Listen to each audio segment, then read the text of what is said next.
47 years, so we're better than we're 5 then.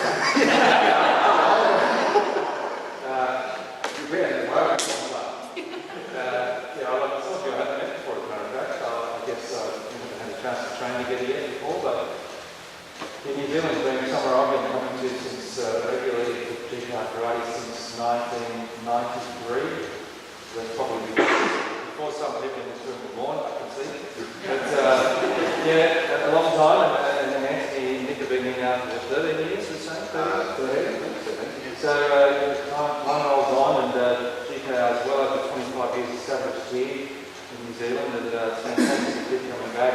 I don't get back as often as I used to come. I used to come here about 4 times a year in the early days, and but probably only get here once or twice a year these days. But it's nice when I do, and the camp are always the feature. So thank you for coming this weekend.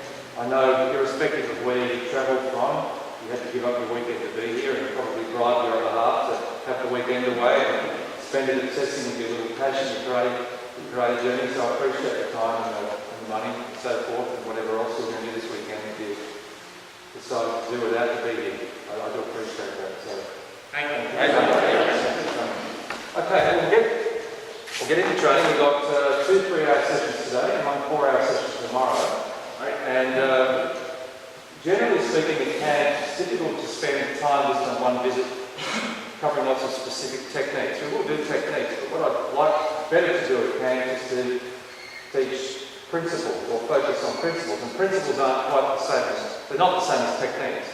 Technique is a thing, a principle is an overarching thing that can be inserted into your basics, it can be inserted into your kata, into your movement, into your fighting skills, etc. So we'll talk about principles a lot on the weekend. And those principles will come up as we cover each different segment of the weekend. We'll do a lot of partner work this weekend. I think the higher up you go in training, the more you need to work with the partner. It's all very well doing line drills. Line drills are good. They're good for strength and fitness and building in the movements into the software up there. But the real test is when there's something in front of you. And so we'll practice a lot with that on the weekend. If there's a theme that we've been moving towards as a club in the last few years, and we'll continue to going forward, it's to be focusing on attack and defence at a closer proximity than what we may have in the earlier days.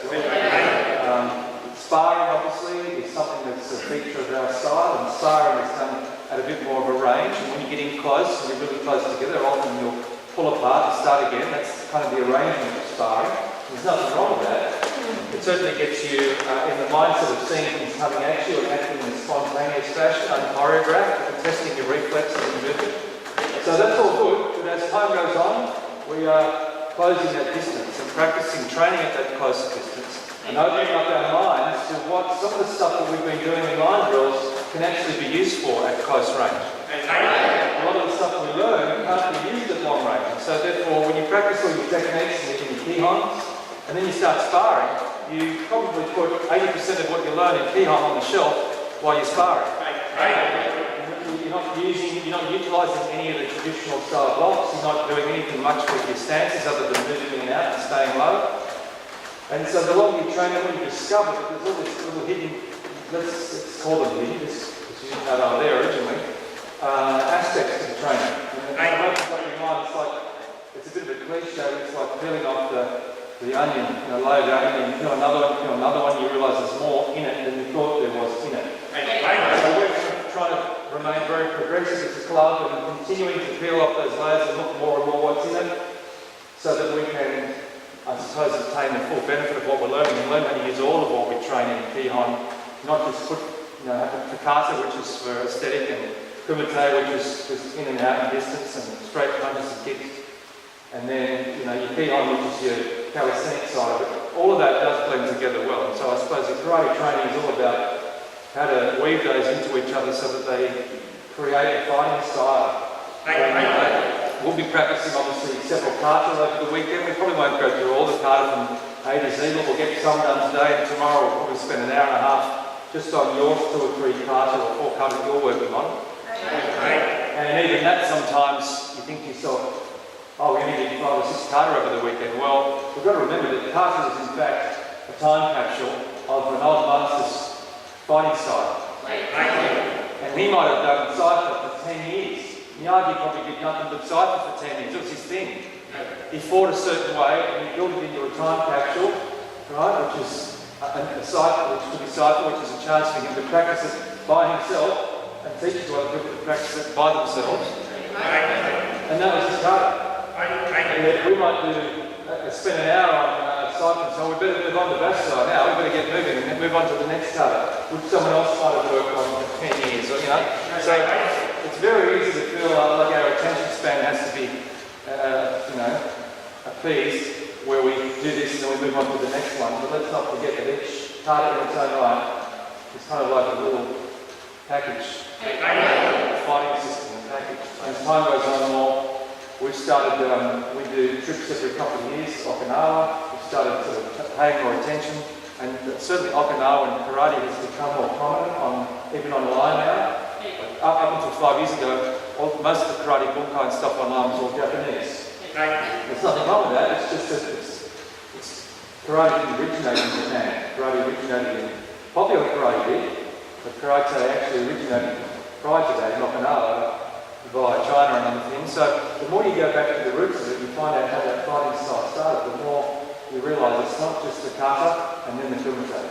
The kata is the kumite. The kumite is all at close range. Because in real combat, having someone at arm's length is a luxury.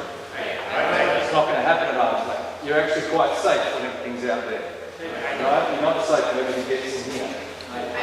So that's kind of what our focus is. So this weekend, we'll do some of that stuff as well, but this weekend we're going to do everything at a closer range, and we're going to concentrate on flow more. And start, stop. You know?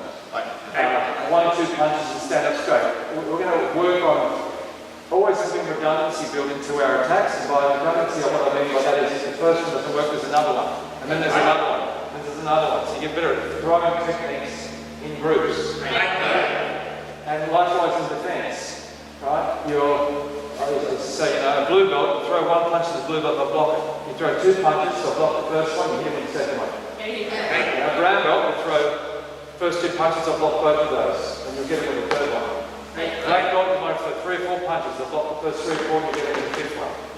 Right? And the higher up you go, the further up you've got to go. The farther you get up, you get there. And that's not an accident, it's because the preparation and the movement of the hands, the habits of the hands, and keeping everything close to home, not letting the hands leave home, and not letting them separate because of too much, is important the closer you get. And when you start off in your basics, everything's very rangy, everything's a long way apart, and you're in deep stance, and 45 here, and the hands are a long way to each other, and you're trying punches there and back here. That's all good drills, and that has purpose, but in closer you realise there's multiple reasons to that. It's not just all about getting more power in your punch by making it go a further distance. So these are some of the principles we'll work on. We'll talk about them over the weekend, obviously. This is a bit of an overview as to what kind of the theme of the training will be. We'll have a bit of partner work, and then we'll build on things. We'll start with something, and we'll stack something else on it, we'll stack something else, we'll do another drill, we'll put them together, but the goal will be flow. We'll be doing some combinations with partners that could have 8, 9 or 10 different moves, both for the attacker and the defender. You're working on it, it's a lot. But we'll build up to it. And the practice will be fighting close. We'll still get some time to do some kumite tomorrow, which is more traditional style, which we're used to. We're in the middle, we're going to start closer. At this time.